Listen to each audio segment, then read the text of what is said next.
le 31 octobre prochain, il ne s'agira pas pour les Ivoiriens d'aller accomplir un simple devoir civique.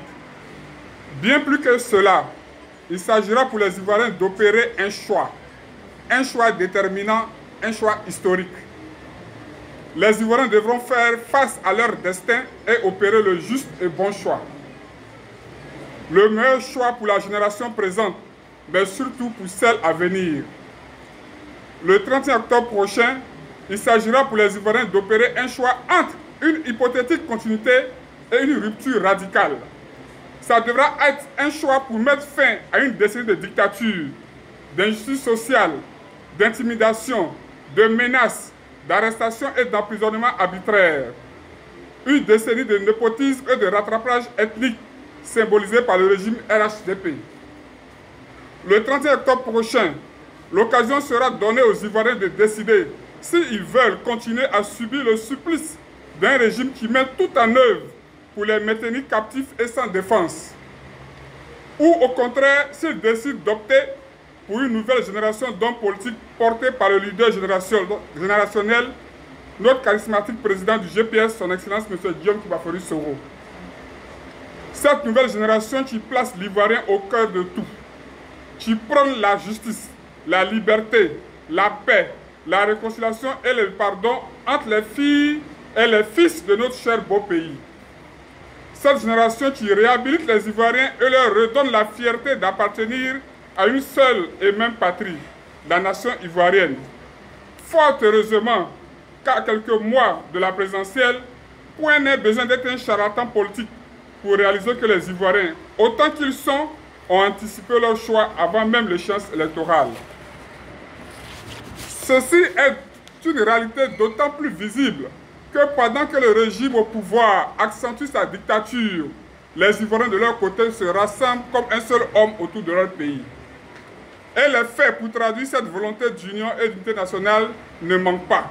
Ce sont entre autres les 400 000 adhérents au GPS, la tendance tout sauf RHDP qui se précise de plus en plus au sein des populations, l'avènement de plusieurs plateformes de l'opposition, l'isolement du RHDP ou encore les nombreuses et importantes défections en leur sein. Pour nous les soroïstes, c'est une fierté d'observer que notre leader Guillaume Kibafori Soro est un avant-gardiste de cette nouvelle génération mature et prête à assumer pleinement les responsabilités qui sont les siennes. Et ce, dans le but d'offrir aux Ivoiriens une raison valable de croire à un lendemain meilleur, d'espérer une nation véritablement unie, un peuple profondément solidaire, donc un peuple incontestablement fort, capable de relever les défis du développement et de la stabilité. Cependant, ne nous y méprenons pas. Sur le chemin de cette noble ambition, nous aurons face à nous un pouvoir certes vomi, moribond et fini, mais qui puisera dans son retranchement toutes les dernières forces de son agonie, si ce n'est déjà le cas. Sinon, comment justifier l'assassinat manqué du président Guillaume Soro par le bombardement programmé de son avion le 23 décembre 2019 et le mandat d'arrêt qui s'en est suivi? Comment expliquer l'emprisonnement gratuit des proches de Guillaume Soro et de tous les autres leaders politiques de bords différents? Comment expliquer qu'un candidat déclaré soit contraint à l'exil? Comment comprendre que par des décisions judiciaires fantaisistes, on empêche des Ivoiriens de rentrer dans leur propre pays? Comment comprendre la caporalisation de la commission électorale indépendante? Pourquoi ça donne ton à des fraudes massives sur les listes électorales? Pourquoi rejeter les recommandations de la Cour africaine des droits de l'homme et des peuples et se mettre ainsi à dos la communauté internationale? Comment comprendre la volonté manifeste et constante de violation de la Constitution? En effet, alors que notre loi fondamentale, en ses articles 55 et 183, proscrit clairement toute possibilité de faire 3 mandats consécutifs, le président sortant fait planer le doute sur la possibilité d'un 3e mandat.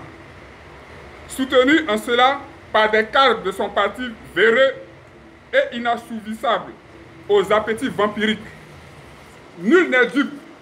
L'attitude boulimique du pouvoir que nous présente le RHDP vise un seul objectif: conserver coûte que coûte, par tous les moyens, aussi frauduleux que violent, le pouvoir d'État afin de couvrir leurs nombreuses malversations observés pendant leur règne sans partage.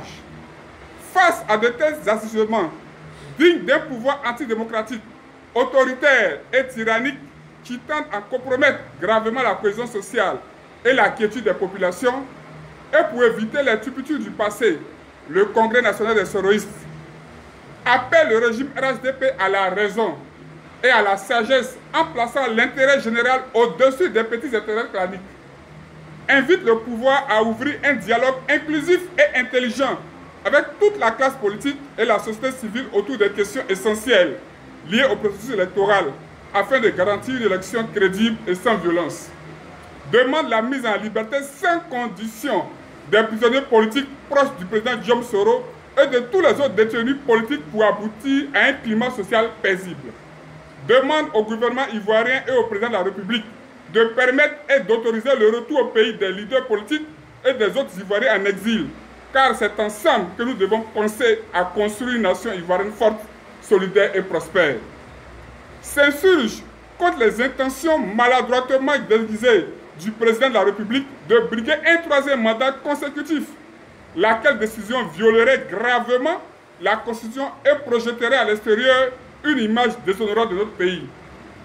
Attire l'attention de la communauté internationale et internationale sur le danger que le régime RHDP, par son entêtement à adopter des attitudes impopulaires, fait planer sur notre pays. Tient le RHDP pour seul responsable du désordre et du chaos qui se profile à l'horizon, là où les Ivoiriens devraient espérer à la quiétude et à la paix, après la grave crise post-électorale de 2011 qui a causé officiellement 3000 morts. Apporte son soutien sans faille au président Guillaume Soro pour sa détermination à candidater malgré les intimidations, menaces et chantages de tout genre dont il fait l'objet. Réaffirme son engagement à l'accompagner jusqu'à l'objectif principal, c'est-à-dire son élection à la présidentielle du 31 octobre prochain, au bénéfice des populations. Exhorte ses militants et sympathisants à la sérénité et au courage dans l'accomplissement de leurs différentes missions d'implantation du mouvement dans toutes les contrées du pays. Les invite enfin à demeurer unis, disciplinés et solidaires dans l'attente des prochains mots d'ordre pour relever ensemble tous les défis futurs importants. Fait à Abidjan le dimanche 2 août 2020, le conclave du CNDS. Je vous remercie.